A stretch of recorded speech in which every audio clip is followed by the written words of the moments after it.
আপনাদের স্বাগত জানাই আমি আমার রাজনৈতিক বিশ্লেষণ শুনবার জন্যে। যে ভাবেই দেখুন না কেন, যে যাই ভাবুন না কেন, দেশের পরিস্থিতি কিন্তু ক্রমাগত জটিল হতে শুরু করেছে। যে কথা আমি অনেকদিন ধরেই বলছিলাম যে দেশের গণতান্ত্রিক প্রক্রিয়া তরুণটা নিশ্চিত করা না গেলে পরিস্থিতি আরও খারাপ হবে। একটি অনির্বাচিত সরকার দীর্ঘদিন শাসন করলে সেই দেশের পরিস্থিতি পরিণতি কোনোদিনই ভালো হয় না। তাও যদি বুঝতাম যে সরকারটা ফাংশন করছে, সরকারটা ডেলিভার করতে পারছে, কিন্তু সেটা কিন্তু আমরা দেখছি না। ক্রমশ পরিস্থিতিটা নানাভাবে জটিল হচ্ছে। আমরা যখন এই পরিস্থিতি বলি যে বাংলাদেশ এক অন্ধকার জগতে প্রবেশ করছে, বাংলাদেশের উপর দিয়ে যে কোনো সময় যে কোনো ধরনের দুর্যোগ দুর্বিপাক আসতে পারে এই রাজনৈতিক পরিস্থিতির কারণে, অনেকেই সেটা নিয়ে উল্টোপাল্টা মন্তব্য করেন বা ট্রল করেন। ফেব্রুয়ারিতে নির্বাচন হবে এই আশায় যারা বুক বেঁধেছিলেন তারা এখন বুঝতে পারছেন যে আসলে নির্বাচন সুদূর পরাহত। সরকার পথে নিজেই এখন বলতে শুরু করেছেন দেশে তো নির্বাচন করবার পরিবেশটা নেই, তার জন্য তাদের দরকার দৃশ্যমান ঐক্য। আর ওই যে এক ভূত, অদৃশ্য ভূতের বয়ান, এই সব পতিতরা বিশৃঙ্খলা সৃষ্টি করবার চেষ্টা করছে, ষড়যন্ত্র করছে। এই ষড়যন্ত্রের ভূত আমাদেরকে আওয়ামী লীগ 15-16 বছর দেখিয়েছে। এই বিএনপি জামাত, কিছু হলেই বিএনপি জামাত, কিছু হলেই বিএনপি জামাত। আওয়ামী লীগ আসলে এবং এর থেকে অন্যান্য রাজনৈতিক দলেরও শিক্ষা নেওয়া উচিত। আমি যদিও মনে করি যে কোনো রাজনৈতিক দলের রাজনীতি নিষিদ্ধ করা উচিত নয়, কোনো রাজনৈতিক দলকে নির্বাচন থেকে দূরে রাখা উচিত নয়, তবে প্রতিটি অপরাধীর, সেটা যে দলেরই হোক না কেন, অবশ্যই পতিত সরকারের তারা 15 বছরে যা করেছে, আরও বিশেষ করে জুলাই আগস্টের 36 দিনে যা করেছে, তার জন্যে তাদের কঠিন শাস্তি দরকার। কিন্তু তারও তো একটা অতীত আছে, তারও কিছু ইতিহাস আছে, ঐতিহ্য আছে, সেগুলো আমাদের ভুলে গেলে চলবে না। এবং সে কারণেই তার যেহেতু সমর্থক গোষ্ঠী বাংলাদেশে আছে এবং সাধারণ মানুষ আছে, সেক্ষেত্রে তাদের সেই অধিকার থেকে বঞ্চিত করাটা সমীচীন নয়। দেশটাকে ধ্বংস করলে, প্রতিষ্ঠান না দাঁড় করালে কি হয় তার একটা উদাহরণ আমি আপনাদেরকে দিই। এই যে শেখ হাসিনা বাংলাদেশে কোনো প্রতিষ্ঠান শক্তিশালী করেননি, কোনো কিছু দাঁড় করতে দেননি, সব কিছু তিনি নিজে, এমনকি তার রাজনৈতিক দলের নেতাকর্মীদেরও এম্পাওয়ার করেননি, সব তিনি প্রায় দেবতা তুল্য, দেবী। ফলাফলটা কী হচ্ছে? আজকে যদি জুডিশিয়ারিকে যদি তিনি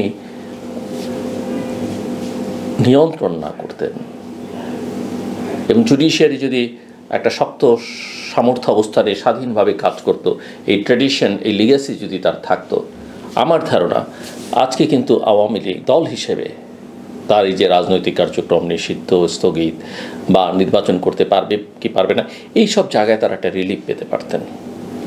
কিন্তু জুডিশিয়ারিকে তিনি এমন জায়গায় নিয়ে গেছেন যে সেই রিলিফটা তিনি আর প্রত্যাশা করতে পারছেন না, সাহস করছেন না। একইভাবে ধরেন সেনাবাহিনী সহ বিভিন্ন প্রতিষ্ঠানকে পলিটিসাইজ করলে যা হয়, করতে করতে করতে এমন জায়গায় গেছে যে এইসব প্রতিষ্ঠানগুলো সম্পর্কে মানুষের আস্থাই অনেক ক্ষেত্রে নষ্ট করে দেওয়া হয়েছে। শেষ পর্যন্ত এই অগাস্টের 3 তারিখ থেকে জেনারেল ওয়াকার এবং সশস্ত্র বাহিনীর সদস্যরা যদি ভূমিকা না রাখতেন তাহলে কি হতো? দেশে একটা রক্ত গঙ্গা বইত এবং একটা বিশেষ পরিস্থিতি তারা ঘুরে দাঁড়িয়েছেন। আর না হলে কি বলতে পারি আমরা যে এই প্রতিষ্ঠানগুলো আসলে শেখ হাসিনার বাইরে গিয়ে কাজ করতে পেরেছেন, কিংবা বিএনপির সময় কি বিএনপির বাইরে গিয়ে কাজ করতে পেরেছিল? সেই অর্থে পারেনি। কিন্তু দেশে এত সব প্রতিষ্ঠানের মধ্যে সেনাবাহিনী বা সশস্ত্র বাহিনী তারা কিন্তু এখনও প্রতিষ্ঠান হিসেবে টিকে আছে, এবং টিকে আছে বলেই 2006 সেনাবাহিনী বিএনপির পক্ষে দাঁড়ায়নি, 2024 সেনাবাহিনী শেখ হাসিনার পক্ষে দাঁড়ায়নি, 1990 সেনাবাহিনী জেনারেল এরশাদের পক্ষে দাঁড়ায়নি। তারপরেও তাদের নিয়ে এই প্রতিষ্ঠান নিয়ে সমালোচনা আছে। এই প্রতিষ্ঠানকে প্রতিষ্ঠান হিসেবে দাঁড়াতে দেয়া হয়নি, অনেক ক্ষেত্রে পলিটিসাইজেশন হয়েছে। আর অন্য সব প্রতিষ্ঠান সেটা আপনি সব তো ধ্বংস করে ফেলা হয়েছে। সো প্রতিষ্ঠানগুলো থাকলে কিন্তু এই রাজনৈতিক নেতারা, রাজনীতি দল, সাধারণ মানুষ সবাই কিন্তু এক ধরনের রিলিফ পায়, যে কোনো সমস্যা থেকে মুক্তি পায়। আপনি দেখেন এনসিপি নিয়ে অনেক কথাবার্তা হচ্ছে, কিন্তু এনসিপি কিন্তু মোটামুটি একটা লস্ট কেসে পরিণত হচ্ছে।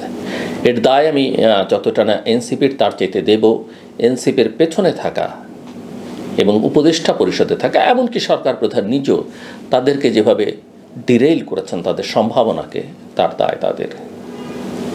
এখন দেখেন ওই যে সেনা প্রধানকে প্রশংসা করে সার্জিসের বক্তব্য, আবার সেটাকে নিয়ে অন্যরা ভিন্ন রকমের বক্তব্য দিচ্ছে। কেন সার্জিসরা এতদিন সেনাবাহিনীর বিরুদ্ধে বলে এখন আবার পক্ষে বলছে? রাজনীতির এই বিষয়গুলো কিন্তু খুব জটিল, বোঝা দরকার। আপনি আজকে হিরো মনে করে যা খুশি তাই করলেন, কিন্তু আপনার পেছনে আমি অনেকবার বলেছি যে আমরা যা করি তার সব কিছুই কোথাও না কোথাও লিপিবদ্ধ থাকে, রেকর্ড থাকে, এবং এখান থেকে পরিত্রাণ পাওয়া খুব একটা সততা খুবই জরুরি। শুধু সততাই জরুরি নয়, আপনি বড় কিছু করতে চাইলে আপনার ইন্টিগ্রিটিও থাকতে হবে। তো এই এনসিপিরা সরকার করতে গেল, সরকারে ঢুকলো, দ্রুততম সময়ে রাজনৈতিক দল করতে গেল, সবাইকে তার নিগেট করতে থাকলো। আওয়ামী লীগ খারাপ, বিএনপি খারাপ, এবং তাদের আদর্শিক নানা রকমের সম্পর্ক, সেটা মানুষকে খুবই আশাহত করেছে। এবং যেসব বিদেশি শক্তিগুলো তাদেরকে খানিকটা আশ্বাস দিচ্ছিল বা ভরসা দিচ্ছিল, আমি এখন জানি যে তারাও তাদের কাছ থেকে দূরে সরে যাচ্ছে। জামায়াত ইসলামী নিয়ে বহু কথা বলছে, আমি বেশি কিছু বলতে চাই না। অনেক বড় বড় কথা তারা বলছেন, দুর্নীতি করব না, দুর্নীতি হতে দেব না, চাঁদাবাজি করব না, চাঁদা নিতে দেব না, করলে শাস্তি। আসলে বাংলাদেশে থেকে বাংলাদেশের রাজনীতি, আপনার রাজনৈতিক আদর্শের জায়গায় যদি সততা না থাকেন, ওই যে ইন্টিগ্রিটির কথা আমি বলি, আপনি অন্য সব ক্ষেত্রেও আসলে করাপ্টি বা আপনি বিতর্কিতই থাকবেন, আপনি সব দিক থেকে ভালো প্রমাণ করতে পারবেন না। জামাত কি সারা দেশে চাঁদাবাজি করছে না? হ্যাঁ, সংখ্যা এখন বিএনপি দল বড়, তার সংখ্যা বেশি, জামাতের দল ছোট, তার সংখ্যা কম, এনসিপির প্রভাব বেশি, সংখ্যায় তারা কম নয়, সারা দেশেই তাদের এগুলো চলছে। এই যে রাজশাহীতে একটা তালিকা বেরিয়েছে, চাঁদাবাজদের তালিকা, সেখানে আওয়ামী লীগের নাম আছে, বিএনপির নাম আছে, সেখানে জামাতিদেরও নাম আছে। আর জামাত কিভাবে চলে বা কমিউনিস্ট পার্টিগুলো একসময় কীভাবে চলতো, তার তো বেতনভুক্ত, তার যে আদর্শিক কর্মীরা, তাদেরকে তারা অনেক ক্ষেত্রেই বেতন ভাতা দিয়ে নানান সুযোগ সুবিধা দিয়ে লালন পালন করে। সেখানে ওই বড় দলগুলোর মতো নেতাকর্মীদের সঙ্গে তাদের যে পার্থক্যটা, সুযোগ সুবিধা, সেটাও কিন্তু বিবেচ্য বিষয়। ব্যবসা বাণিজ্য নানাভাবে তাদেরকে যেভাবে সহায়তা করা হয়, দল থেকে করা হয়। সো সব মিলিয়ে, এবং দেখেন এই যে ঐকমত্য কমিশন, আমি শুনলাম গতকালকেই যে তারা ফাইনাল করে ফেলেছেন, পাঠিয়ে দেবেন আজকের মধ্যে রাজনৈতিক দলগুলোর কাছে, এবং দ্রুত। আমি শিওর এই বিষয়ে সিদ্ধান্ত নিতে রাজনৈতিক দলগুলোর যথেষ্ট সময় লাগবে। এবং আজকের বৈঠক থেকে বিএনপি ওয়াকআউট করেছে, যদি আবার পরে তারা ফেরত গেছে। অনেক বিষয় এখন পর্যন্ত ঐকমত্য প্রতিষ্ঠা করা যায়নি। এবং যেটা বোঝা যাচ্ছে যে অগাস্টের এই দিনগুলো, সামনের দিনগুলো খুব একটা মসৃণ বাংলাদেশের জন্যে, বাংলাদেশের জনগণের জন্য হবে না। এবং তার জন্যই যেটা আমি এখন দেখেন, ওই যে কত রকমের জটিলতার মধ্যে বাংলাদেশ প্রবেশ করছে। এই যে শুল্ক নিয়ে কথা হচ্ছে মার্কিন যুক্তরাষ্ট্রের সঙ্গে, নেগোসিয়েশন হচ্ছে, যাদেরকে নিয়ে নেগোসিয়েশন করলে আগে সুবিধা পাওয়া যেত, বোঝা যেত, সেগুলো করে না করে ওই উপদেষ্টার সরকারি কর্মকর্তারা নেগোশিয়েট করতে গেলেন। এখন শেষের দিকে যখন আমরা নানা মহল থেকে বলতে শুরু করলাম এবং বাস্তবতা হচ্ছে যে কোনো কিছু এগুচ্ছে না, তখন তারা ব্যবসায়ীদের নিয়ে যাচ্ছেন। সময় কিন্তু নাই, 1 তারিখে কিন্তু এটা শুরু হবে।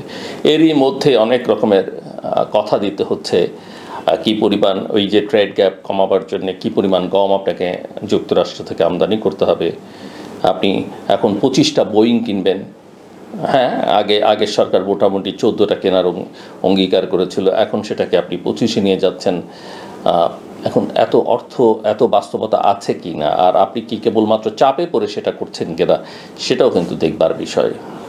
আমার বোয়িং দরকার হলে বোয়িং কেনার সামর্থ্য থাকলে বোয়িং কেনায় আমার আপত্তি নেই। গম আমাদের দরকার, গম আপনি যুক্তরাষ্ট্র থেকে আমরা বহু বছর আনি, তাতেও আপত্তি নেই।